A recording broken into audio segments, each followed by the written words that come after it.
Assalamu alaikum, chers élèves, ravi de vous retrouver et merci de me recevoir chez vous. Alors, la séance d'aujourd'hui est réservée spécialement aux élèves sciences économiques puisqu'on va aborder la première partie de votre dernier chapitre, la gestion des ressources humaines, bien sûr d'une manière adaptée au cadre référentiel 2020.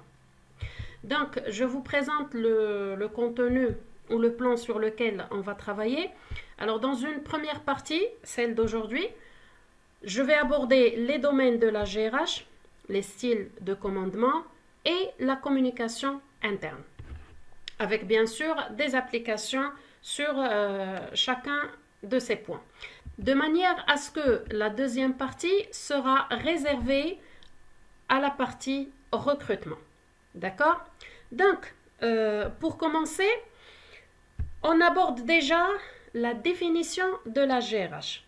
Eh bien, sachez que la GRH est une évolution de la fonction classique administration du personnel.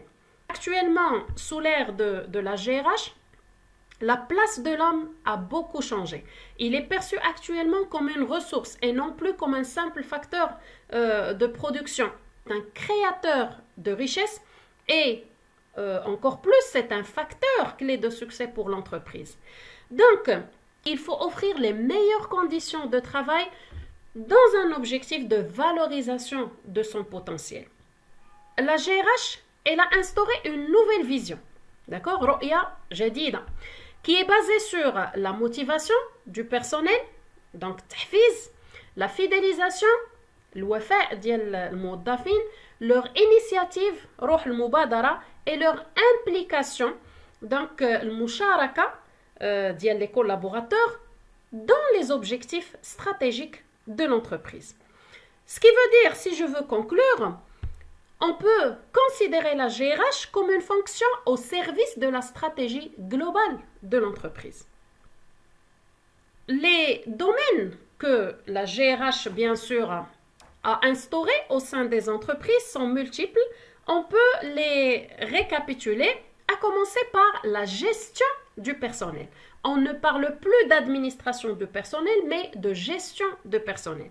Alors, cette gestion de personnel, elle englobe déjà l'opération de recrutement, d'accord, عملية تشغيل, et la gestion de carrière, تدبير المسار المهني أو المسيرة المهنية للموظفين, y compris ce qu'on appelle également la promotion interne, اللي هي الترقية الداخلية, ce qui veut dire il faut permettre aux collaborateurs d'avancer dans les niveaux hiérarchiques au fur et à mesure, bien sûr, de leur travail.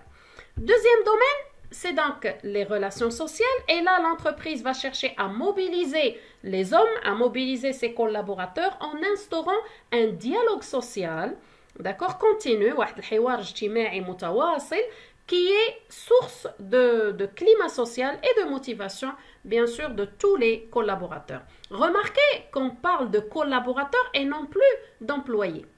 Et c'est déjà une valorisation. Alors, si je vous dis, vous êtes employé chez moi, ce qui veut dire راك خدام عندي. Mais le moment où je vais vous dire, vous êtes mon collaborateur, alors هنا ما خدامش عندي. ما بقيتيش خدام عندي, راك وليتي خدام معايا. Tu es en collaboration معايا. Et c'est déjà une valorisation pour ses collaborateurs et une évolution de la place, donc المكانة ديال الموظفين داخل المقاولة. Alors on poursuit avec le domaine de la communication. Dans ce sens, l'entreprise cherche à devenir un espace d'échange en faisant circuler l'information. C'est donc واحد التواصل مستمر ما بين الإدارة والموظفين. Le domaine suivant, c'est donc la motivation du personnel.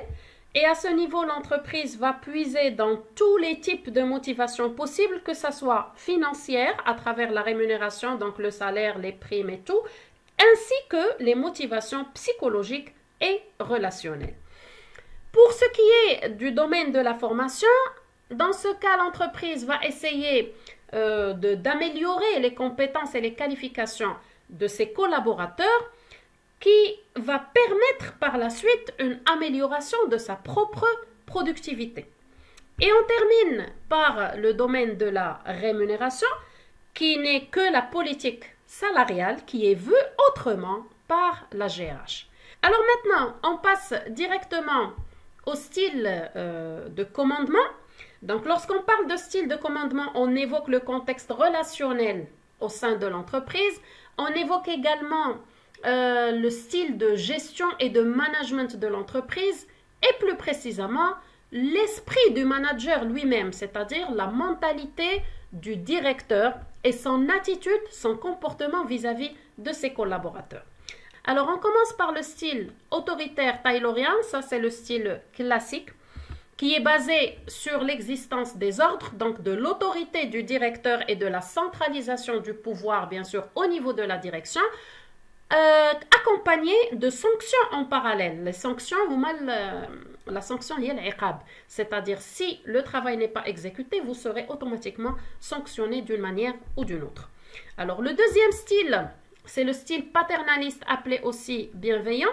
Dans ce cas, autorité est couplée à la bienveillance du supérieur. Donc, il y a un esprit paternaliste, d'accord, au sein de l'entreprise. La sanction, elle est automatiquement remplacée par la récompense, c'est-à-dire au lieu où je vais vous dire si le travail ne sera pas exécuté, tu seras sanctionné, vaut mieux vous motiver autrement, c'est-à-dire je peux vous dire si le travail est accompli et si vous arrivez à réaliser tel ou tel objectif, vous aurez telle ou telle récompense. Donc, dans ce cas, la motivation sera positive et la productivité sera meilleure.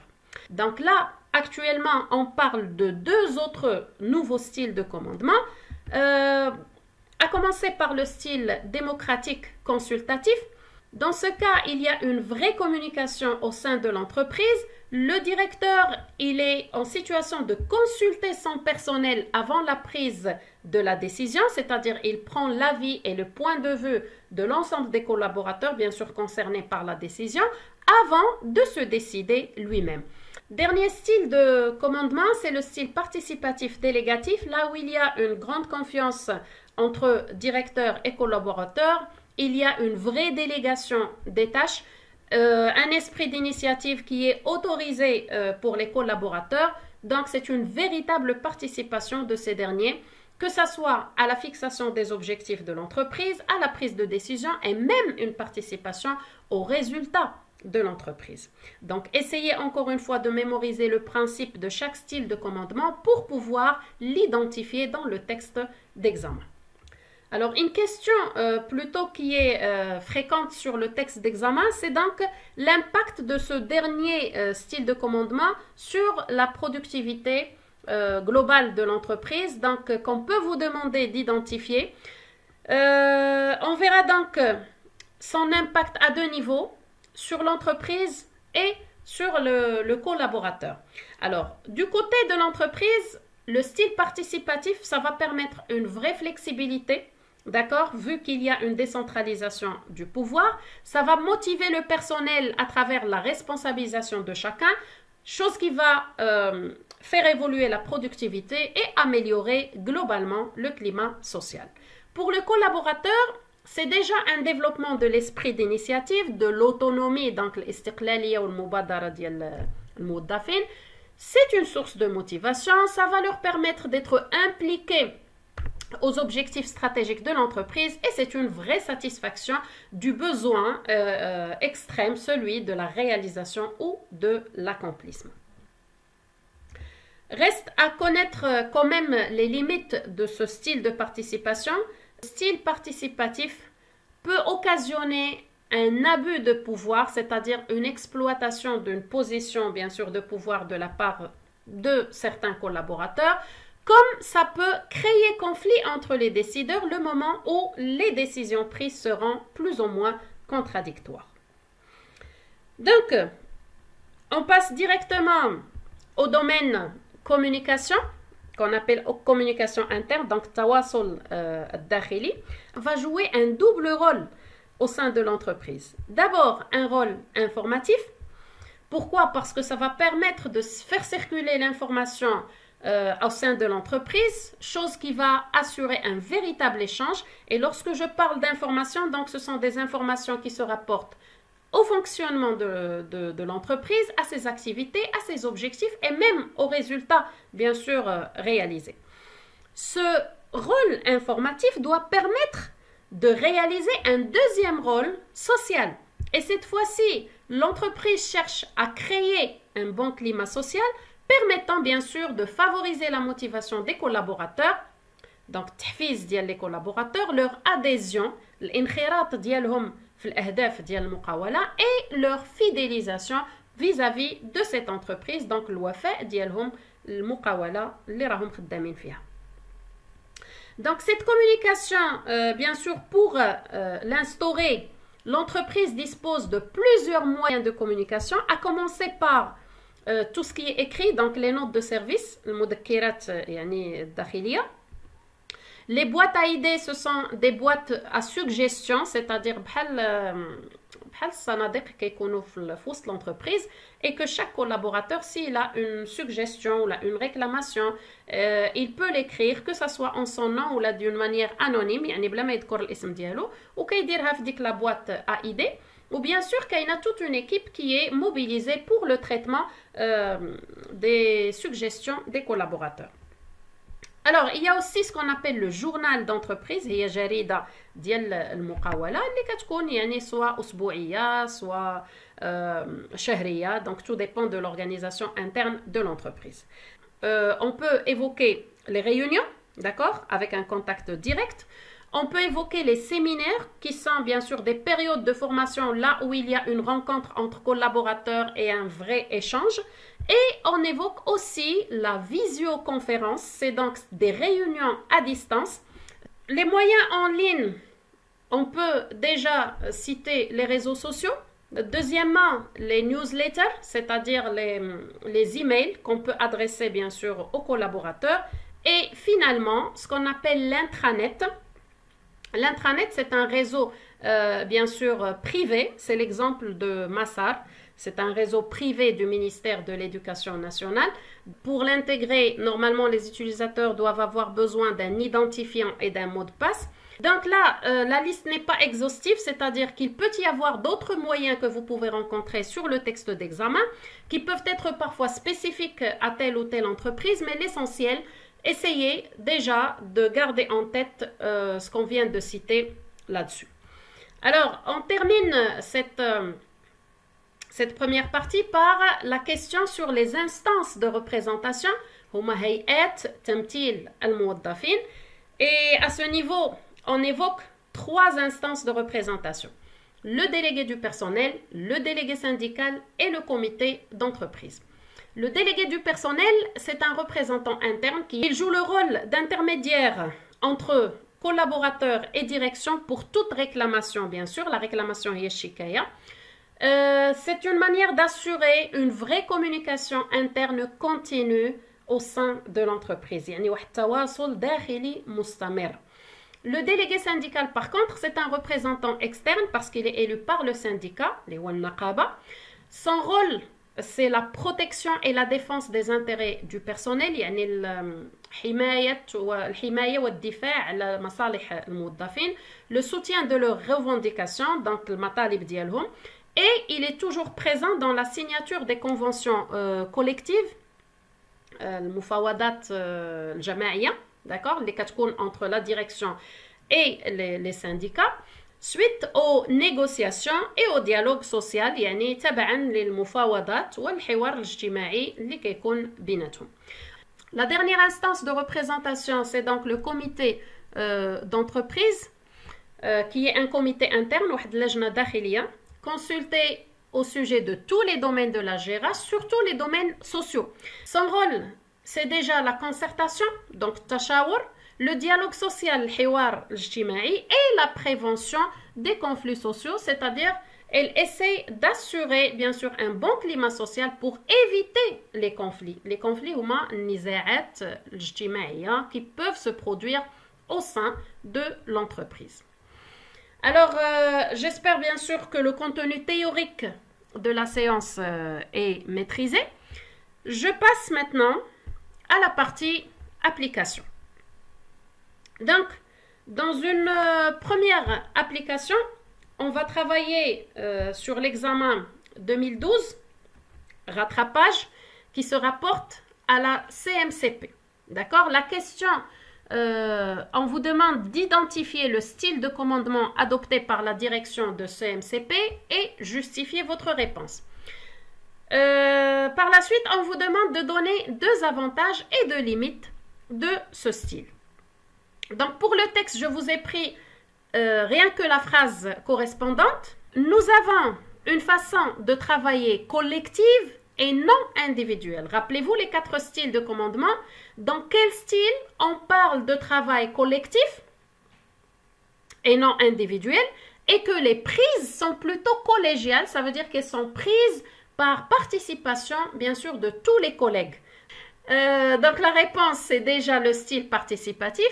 La suite de la phrase, on vous dit, même si il peut y avoir une personne qui tranche lorsqu'il le faut, c'est-à-dire si jamais les avis ou les décisions sont multiples, peut-être il y aurait intervention généralement du directeur ou du responsable du service pour trancher dans la situation.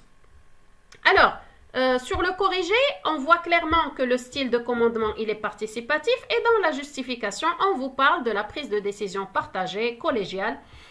Et pour la question B, 2 avantages du style de commandement participatif. Bien sûr, dans la partie théorique, on a déjà évoqué quelques exemples. Maintenant, on vous parle de flexibilité, de prise de décision rapide, puisqu'il y a participation de tous les salariés, il y a une forte responsabilisation, ce qui va favoriser un bon climat social. Reste que les 2 limites du style de commandement participatif, ce sont les mêmes qu'on a évoquées tout à l'heure, c'est le risque de créer des conflits ou bien le risque d'abus du pouvoir. Alors ça, c'est un exemple de style de commandement. On passe pour l'application 2. Là, on va évoquer d'autres questions. Alors, sur cette application, on va travailler sur l'examen session rattrapage 2014, les résidences Dar Saada. Et là, on retrouve les autres questions. Dans la première, on vous demande de repérer le moyen de communication utilisé par résidence Dar Saada. Et dans la question B, on vous demande de préciser l'objectif recherché à travers ce moyen de communication. Ceci dit, la deuxième question, on vous demande de caractériser le style de commandement, c'est-à-dire tout simplement nommer le style de commandement adopté par le directeur général de résidence Dar Saada et, encore une fois, justifier votre réponse. Donc, le texte sur lequel on va travailler, c'est le document 2.1, climat social. Et je vais lire juste la deuxième partie, le deuxième paragraphe, là où il y a les réponses. Le directeur général de résidence Dar Saada a instauré un comité de direction qui se réunissait chaque semaine. Donc, voici déjà notre moyen de communication. C'est la réunion. Et on vous dit dans la suite de la phrase, pour qui exprime le but, c'est-à-dire c'est l'objectif en quelque sorte, pour favoriser le dialogue et les interactions entre les managers. D'accord? Donc là, c'est l'objectif recherché. Pour la suite, il favorise la concertation avec ses collaborateurs avant de prendre une décision. Donc, le directeur, il concerte avec ses collaborateurs. Donc, يتشاور معهم قبل ما يتخذ أي قرار. Alors, هنا عندنا la justification du style de commandement. Alors, à votre avis, c'est quel style? Là où on consulte les collaborateurs avant de prendre une décision. Alors, automatiquement, c'est le style démocratique. Par contre, dans ce même texte, les élèves peuvent donner une deuxième réponse.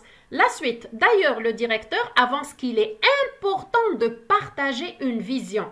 Alors, une fois qu'on a le partage de la vision, on évoque en parallèle le style participatif, ce qui veut dire que les 2 réponses seront valables. Alors, par la suite, on vous dit que c'est un partage d'une vision et d'une culture d'entreprise commune pour que l'esprit de responsabilité et de collaboration puisse être de mise. Donc, sur le corrigé, on verra bien pour le moyen de communication interne utilisé par Dar Saada ou résidence Dar Saada, c'est la réunion hebdomadaire. Hebdomadaire, ça veut dire usbou'ia parce que la réunion se fait chaque semaine. L'objectif, comme on l'a déjà précisé, c'est le fait de favoriser le dialogue et les interactions entre les managers. Le style de commandement adopté par le directeur, c'est un style démocratique. Et on accepte aussi le style participatif. D'accord? Justification, eh bien, c'était la dernière partie. Le directeur général favorise la concertation avec ses collaborateurs avant de prendre une décision. Ou bien, on peut utiliser la phrase « partager une vision d'entreprise ». Alors, pour voir d'autres exemples de questions sur cette partie, on va aborder une troisième application. Et cette fois-ci, ça sera autour de l'examen 2018 rattrapage concernant la CIH. 3 questions. 1. Préciser les domaines de la GRH mis en œuvre par CIH Bank. 2. Relever le moyen de communication interne utilisé par CIH Bank et montrer l'intérêt du système d'information pour la banque. 3. Relever l'instance de représentation du personnel de CIH Bank et dégager son rôle dans le maintien d'un climat social favorable. Donc, le texte,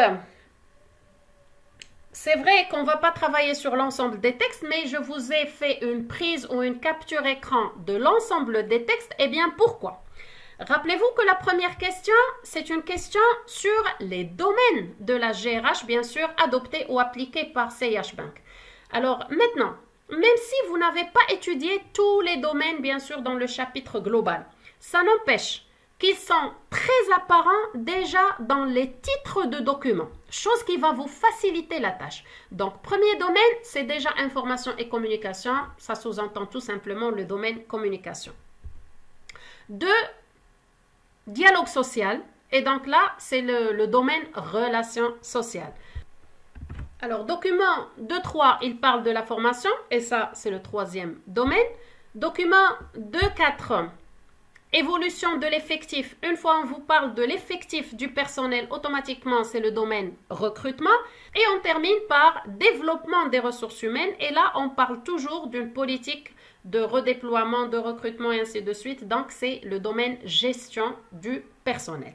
Alors, remarquez ici qu'il y a au cours du dernier document, on parle de rémunération. D'accord? Donc ça, c'est un autre domaine. Alors déjà, ce que j'aimerais vous faire comprendre maintenant, c'est que vous pouvez identifier déjà les domaines de la GRH à travers les sous-titres des documents. Ça n'empêche qu'il y a parfois d'autres domaines qui sont évoqués à l'intérieur d'un document et qui ne figurent pas sur les sous-titres. D'accord? Donc faites attention. Essayez d'abord de récapituler sur les sous-titres des documents et puis si vous rencontrez un autre domaine à l'intérieur du texte, vous pouvez l'inclure dans votre réponse. Donc maintenant, pour la deuxième question. Document 2.1. Information et communication. Donc là, on cherche le moyen de communication et bien sûr par la suite l'intérêt, l'instance de représentation et le rôle.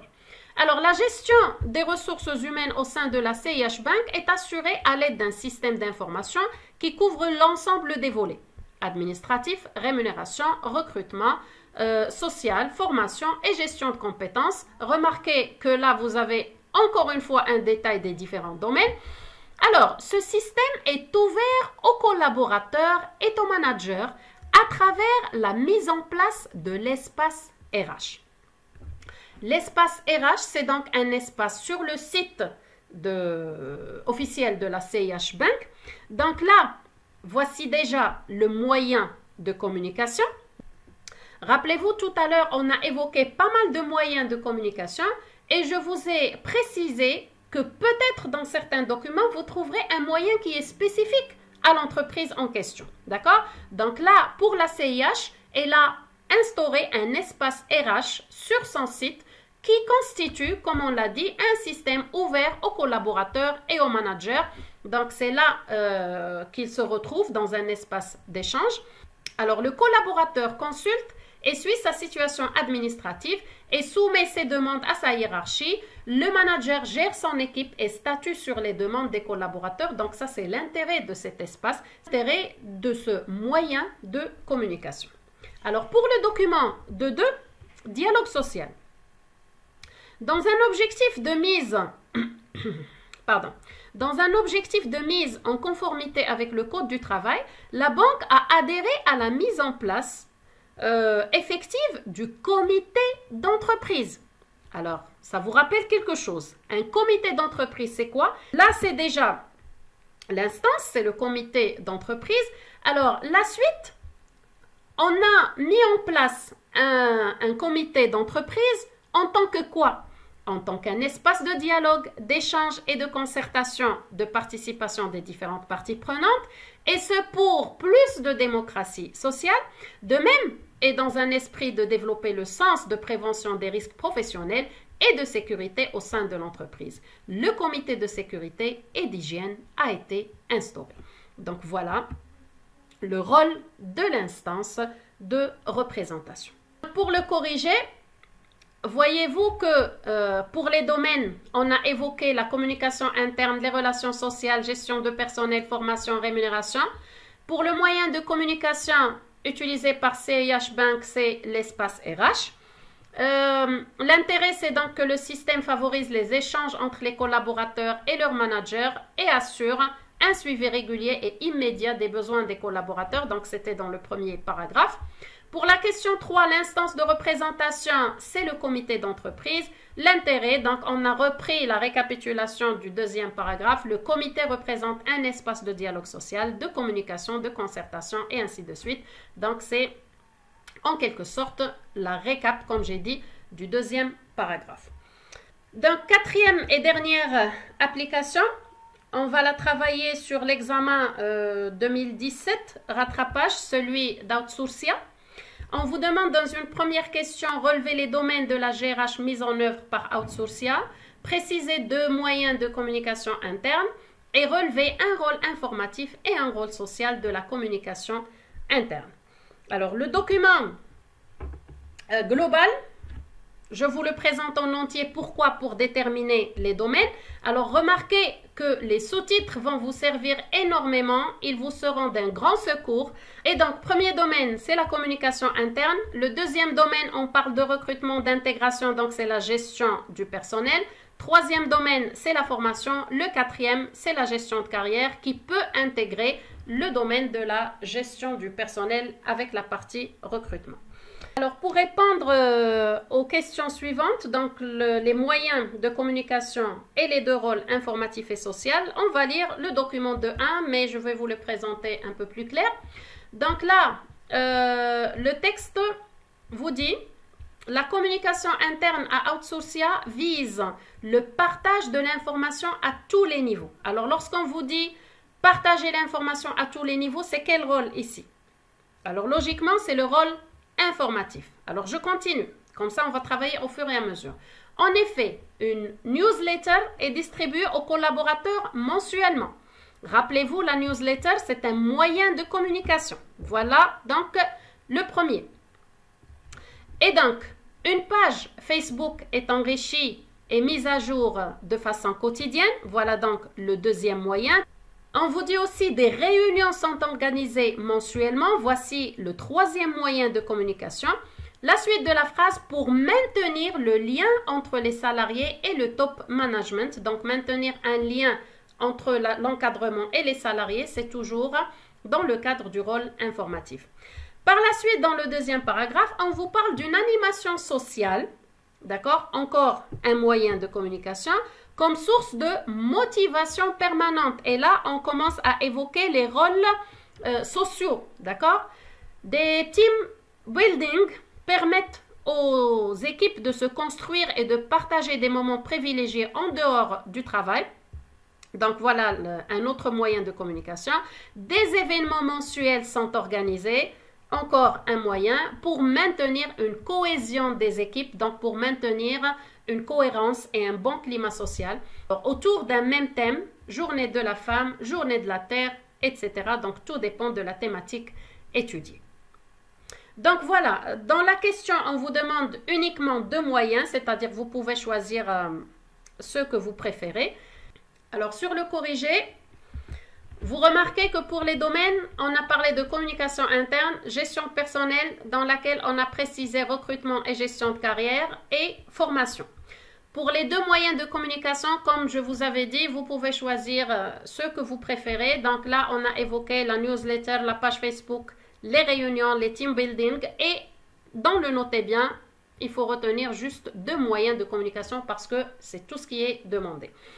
Pour le rôle informatif, partager l'information à tous les niveaux, maintenir le lien entre les salariés et le top management. Et pour le rôle social, maintenir la cohésion des équipes et la motivation permanente, bien sûr, des collaborateurs. Donc voilà, j'espère quand même que le contenu de cette première partie de la GRH vous a été bénéfique. Soyez au rendez-vous pour la suite. La deuxième partie sera réservée au recrutement ainsi qu'à différents extraits d'examen pour vous faciliter la compréhension. D'ici là, دمتم في رعاية الله وإلى اللقاء.